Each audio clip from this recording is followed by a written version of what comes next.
look at all the space. Wow. The peas are gone, and I've got rows of weeds left behind.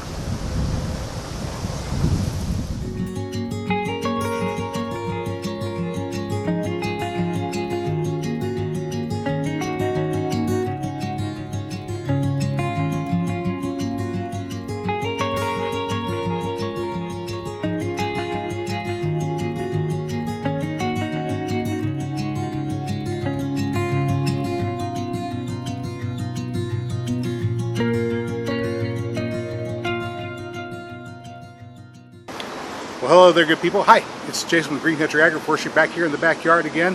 Hey, the peas are out, the garlic is out, summer is here, it's getting hot, and I've got a lot of space back here. It's 32 foot wide and about 48 foot long, and it's full of nothing but weeds at the moment. It's unproductive. I need to put something in the ground so I can make use of this space. And I'm thinking this year, let's do some butternut squash. Well, today is the 22nd of May, and as usual I am running behind. I've got some butternut squash that I need to get planted, but I'm going to start it indoors and then transplant it out here in a month or so.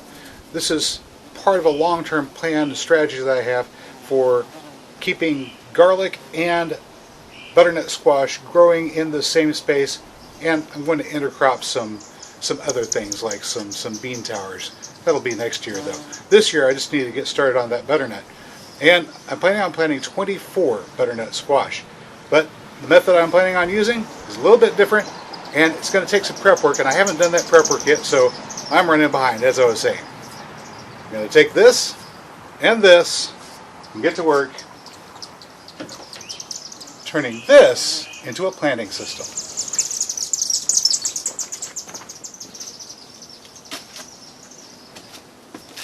This, of course, is 2-inch PVC pipe. I seem to use an awful lot of that, don't I? Now, your typical plant start might be done in a cell, maybe an inch across, or even 2 inches across. I sometimes use 2-inch cells. I am going to make a combination of a planting cell and a protection collar to help prevent cutworms out of PVC pipe. It's going to work something like this. I cut off a 2.5-inch section of pipe. Once that's cut off, we fill it up to 2 inches, plant the seeds, germinate them, keep them sub-irrigated in a tray, and then after they've grown up and are ready to be transplanted, we move the entire assembly, the PVC pipe, the soil, and the new seedling out to where they'll be transplanted to, and we will put the entire thing into the ground.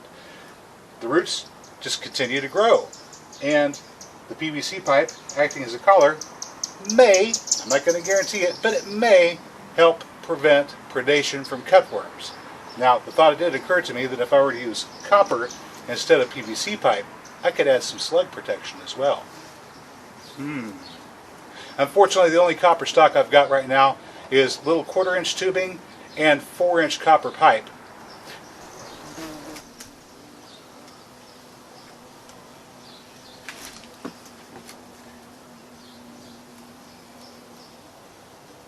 So I'm going to mark it 2.5 inches, mark it 5 inches. Mark it 7.5, mark it 10. Mark it 12.5, mark it 15, 17.5, and 20.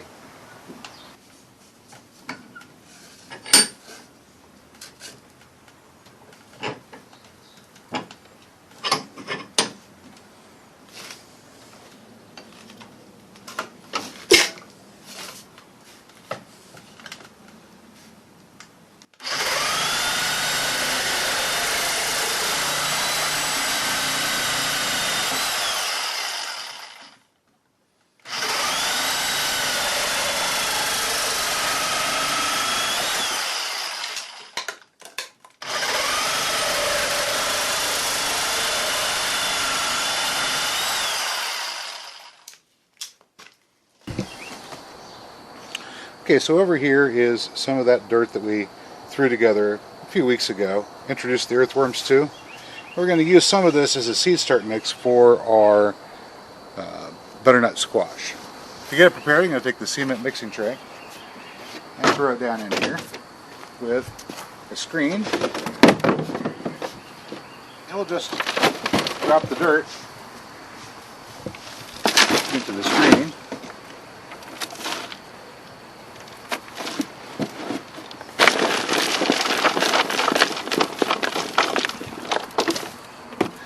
Getting out any large clumps. He is working. So, right, instead of filling it all the way up and trying to get enough pressure down on the top, which just makes the seed starting surface too firm, I'm going to put a little bit in the bottom. That little bit in the bottom, we pack down good and tight. Just like making a soil block.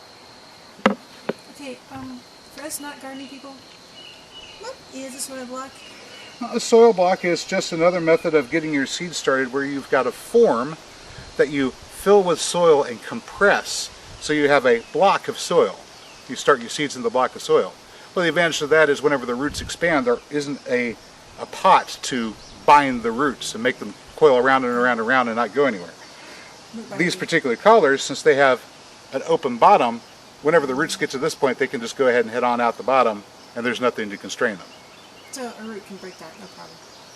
Right, a root can get through that. It's not a problem. Same as with the soil block, a root can get through the bottom of the soil block. It's just gotta last long enough to get to where it needs to go without falling out the bottom. Pretty much, yeah.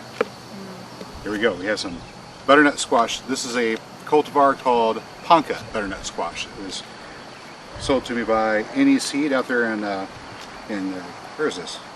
Hartford, Connecticut. Look at that. Okay. Before I get these seeds planted, I'm going to go ahead and get some water in our soil surface. This is following a recommendation from John at Will It Grow.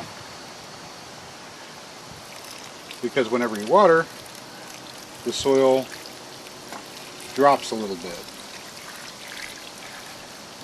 That disturbs the position of seeds. So if you can have your soil pre-moistened, your seeds won't get jostled around, they'll stay where they're planted. That seems like a good plan.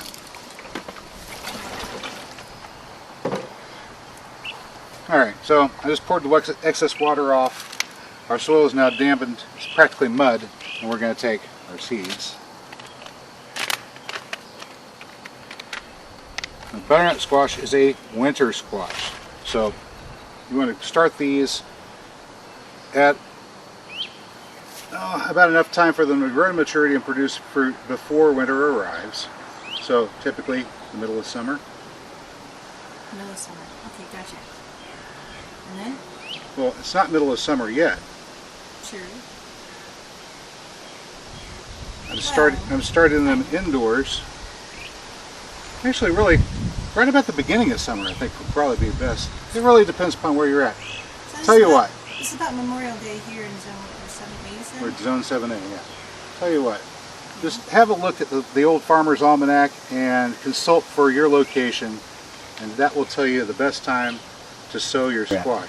So for planting most seeds, you just push the seed down to about a depth equivalent to the size of the seed itself. So 1/4 inch for things like pea seeds, or 1/8 if they're small. Corn about the same depth.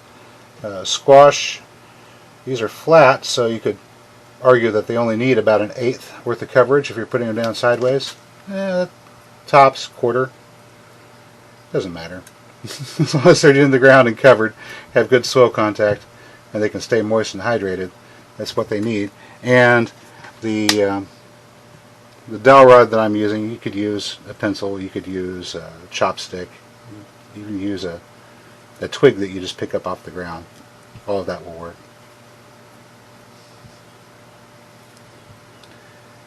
You can also make holes and drop the seeds into the holes.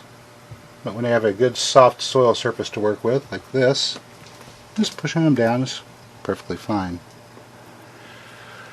And from here on, this tray will be watered by pouring the water in the tray, not over the top of the seedling. And that way the seedlings will be undisturbed and the moisture can wick up from the bottom.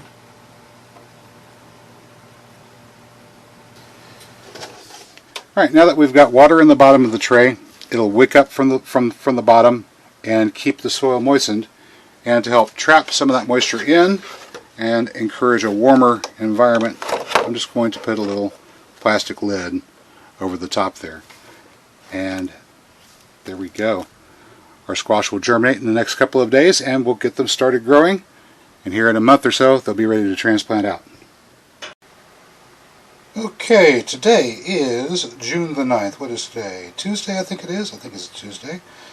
And we're having just a little recap of the squash seeds starting here. And I'm looking over here and I can see sprouts forming now. 1, 2, 3, 4, 5, 6, 7, 8, 9, 10, 11.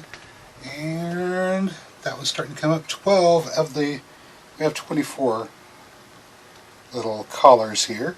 So that's about a 50% germination rate. It's less than that because I planted 3 seeds in each one of these cells, and it's been 14 days. It should take about 10 days for germination to occur. Alright, let's do this. It should take about 10 days for germination to occur. There's something going on with this Ponca butternut squash here. I don't know if that means it was old seed or seed that was stored poorly. Perhaps it was harvested before the squash was fully ripe. I don't know what the deal is, but we're going to have to do something to get these germinated and going, because by the 15th these need to be in the ground. 15th at the very latest. I'm going to transfer the camera over to allow somebody else to film what's going on here and put this light away. I'm going to show you a little trick for accelerating seed germination of squashes and gourds. Alright, so these are squash seeds, and we know from some of the gourds, in order to get germination at all, you have to nick the seed coat. Now, putting a nick in the seed coat helps with the germination process, but we're going to go one step further. I put a nick in the seed coat, but I'm going to go ahead and actually try to remove the seed coat. The seed's inside, you see.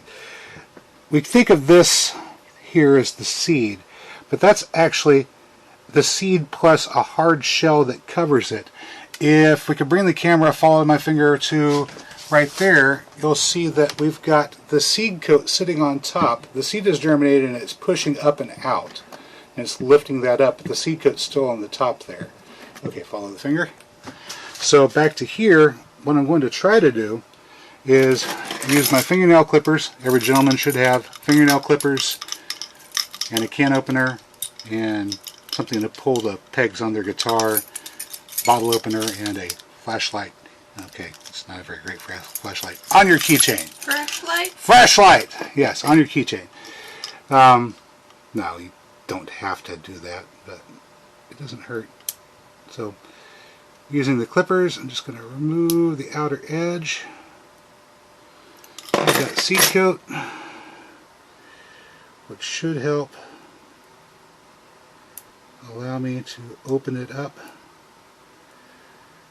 So now, if this seed is having difficulty, if it's having trouble because it's too old perhaps, it's having trouble breaking through that seed coat in the germination process, this should just give it a better chance at survival, we would hope.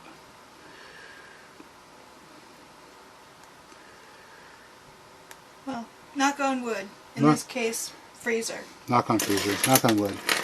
And just very, very gently and delicately trimming that little ridge off the back side there, trying not to nick the seed itself. We just want to liberate the seed from the coat. And there it is. That's the seed liberated from the coat. And let's go ahead and take this and put it in a spot where we have not had any luck germinating so far. I'm just going to put that in there. Lightly cover it with soil. That's a twig. There we go. And that should accelerate the germination process. Hopefully get us some more squash plants by the 15th when it's time to get these out into the garden. So, there we have it. Will it work? I have no idea. This is the first time I've ever tried doing something like this. So if you've had some experience with removing the seed coat from the seed, like a squash or a gourd, not just nicking it, but removing it entirely, and had some success, hey, let us know in the comments. I'd appreciate finding out. One way or another, we're going to know here in about a week or two if we have any success with those new seedling starts or not, because they're going into the ground 1 week from now. And that's all I have for you today, good people. As always, if you found the video informative or entertaining, please hit the like button. Don't forget to leave your comments down below. Subscribe to the channel, bang the notification bell. And good people, I will catch you next time.